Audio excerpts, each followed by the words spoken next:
I think to myself, what a wonderful world.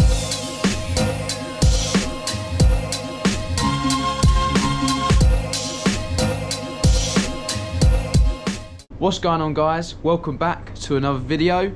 2 months. That is how long I've got left until I want the Escort on the roads. It's going to be very hard to do, but let's get straight to it and start making some progress on my Mark II Escort. Quick plan of action. I want to get all the flywheel and clutch mated up to the engine and aligned. Then I want to get the gearbox on, and I want to get the engine in the bay within this episode, if not make more progress than that. First of all, I just need to focus on a couple of bits on the engine. If you watched the last Escort episode, you'll know that I made a load of progress on my Pinto. There is a few things I just want to quickly mention though. These engine mount cups, I put them on the wrong way. I put them on here. I've now swapped them over. Now there is just one other thing I'd like to briefly go over, and that was the distributor. When I fitted that, I never timed it up with the engine. I got loads of comments in the comment section, and thank you guys for pointing it out. So I'm going to go ahead now and time up the engine with the distributor. What I've just done there is get the engine to TDC. So I've looked through where spark plug number 1 should be whilst turning the engine over, and I've seen the inlet valve go down and come back up again. And then on the second cycle, I've seen the exhaust valve come down and come back up again.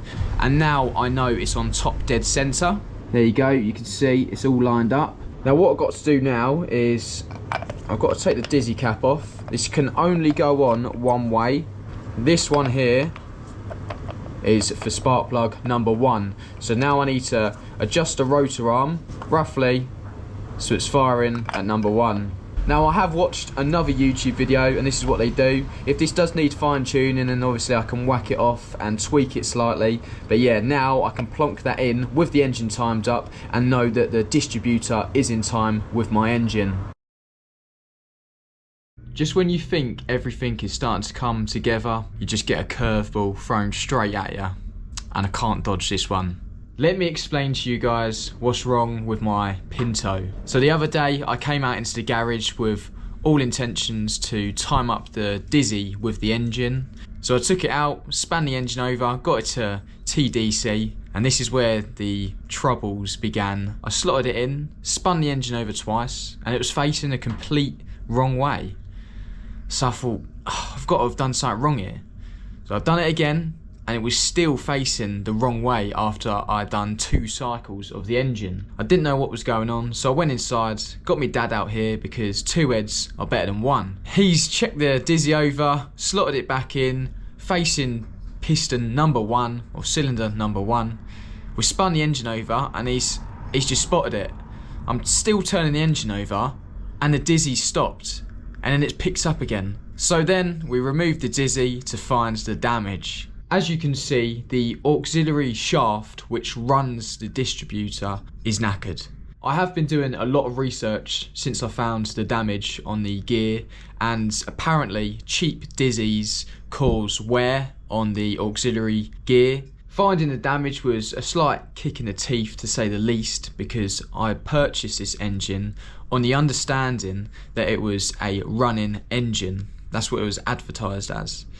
And as you've seen, that gear is knackered. Half of it, or even more than half of it, is flat. So there's no way that would have been able to run. It would have misfired like anything, or it wouldn't have even ran, to be honest. So yeah, it's fair to say I'm very disappointed. I've been stung. So no matter where you buy engines from, car parts from, just try and get some proof, even if you think it's from a reputable place. And in hindsight, you can all sit at home and think, oh, I would have definitely asked for a video of that engine running, but I just thought the people would be trustworthy.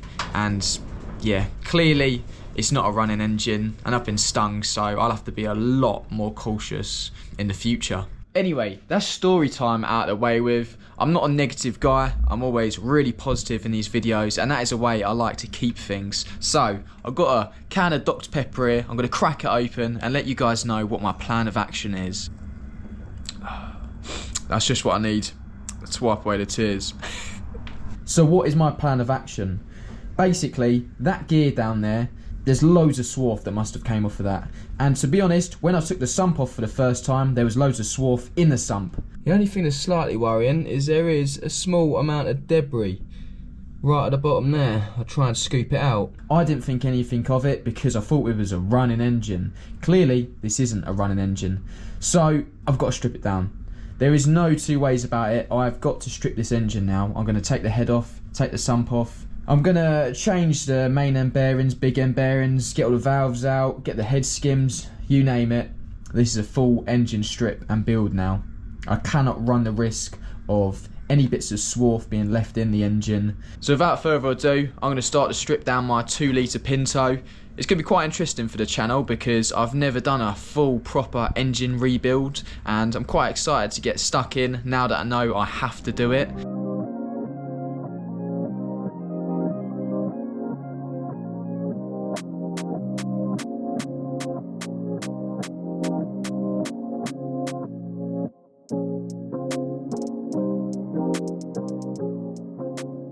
Right guys, all I've done is just remove the timing belt, tensioner, thermostat and a couple of the sprockets. I'm now going to remove all the head bolts and get this head off so we can work on it off of the engine. T55 torque sockets, and it looks like there's about 10 bolts or so.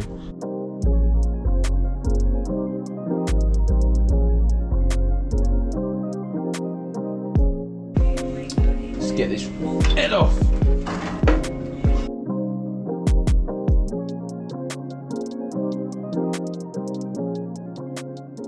I am so glad I've decided to strip this engine down because the amount of swarf that I've just found where that auxiliary shaft sits is unreal.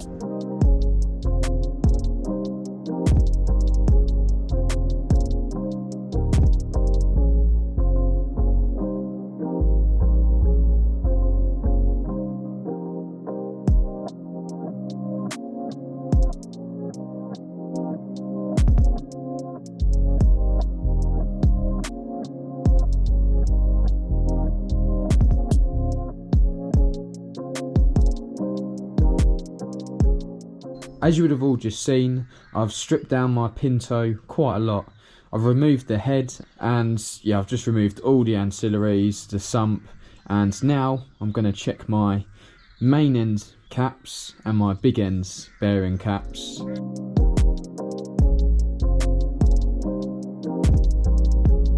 I'm going to start with the big end bearings.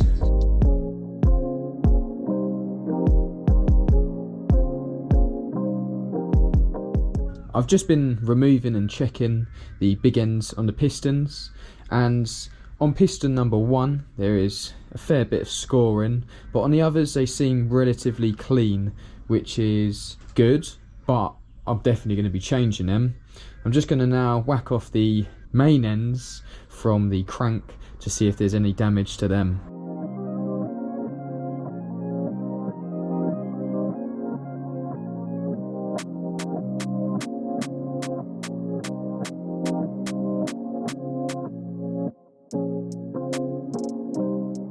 All of the main ends have now been removed and I'm quite pleasantly surprised. It was only this middle one, number 3, that had one very thick score on it, and that was about it. I've been checking the engine over for wear for a little while now, and I'm just about to remove the pistons so I can check them bores thoroughly.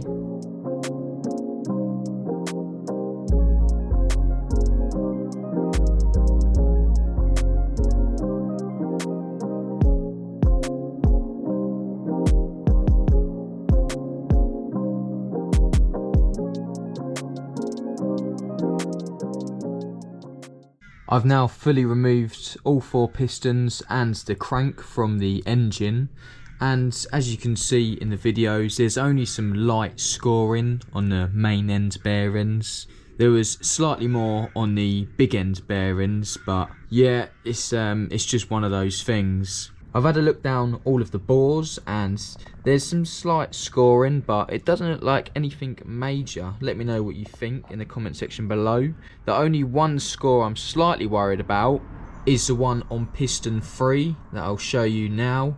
It is quite visible to the eye, and yeah, you can really feel it with your nail. so I don't think a hone would get that out, so I'm not quite sure where I'm left now. So that is the Pinto fully stripped down. I haven't bothered taking the valves out of the head and whatnot. I just wanted to get it down to bare block today and yeah, try and see if there's any damage. As I've shown you, there's scoring on the big end bearings and a slight bit on the main end bearings, along with some marks on the bores. Now I'm really not sure where I stand now with this engine, whether I need to get it bored out to a 2.1. Yeah, I'm just a bit stuck now, to be honest.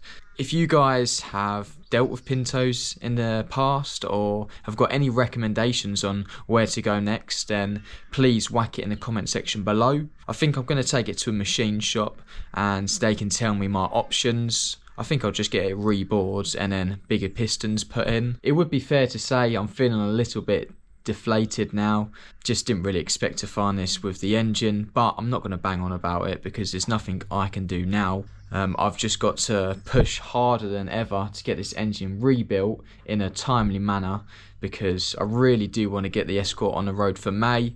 This might have set that deadline back slightly, but I'm still going to go for it. I really am still going to go for it. And whilst I'm tinkering about with the engine, I'm going to be cracking on with some other jobs inside the Escort. Start running the brake lines and getting the servo all bolted in and get the steering rack back in and the column. So yeah, there's still stuff to do on the Escort, but the thing that's really poured more fuel onto my fire this week is that me and Lauren were coming back from the Lake District and my daily Fiesta ST started misfiring. I've diagnosed it, it isn't pretty, and I'm currently stripping that engine down as well. So my daily car takes priority over my project, obviously, because it has to get me to and from work. So I've got to get that fixed and then crack on with the Pinto. But luckily I've got a week off work coming up very soon, so I'm just going to blitz the Fiesta ST, head off and get that sorted, and then I can crack on with the Pinto. But feel free to write words of encouragement in the comment section below or any advice you think that will help me. And if you did enjoy this video, please give it a like, and if you like what you see, subscribe to the channel to see more. Thank you all for watching, and until the next one, I'll see you guys later.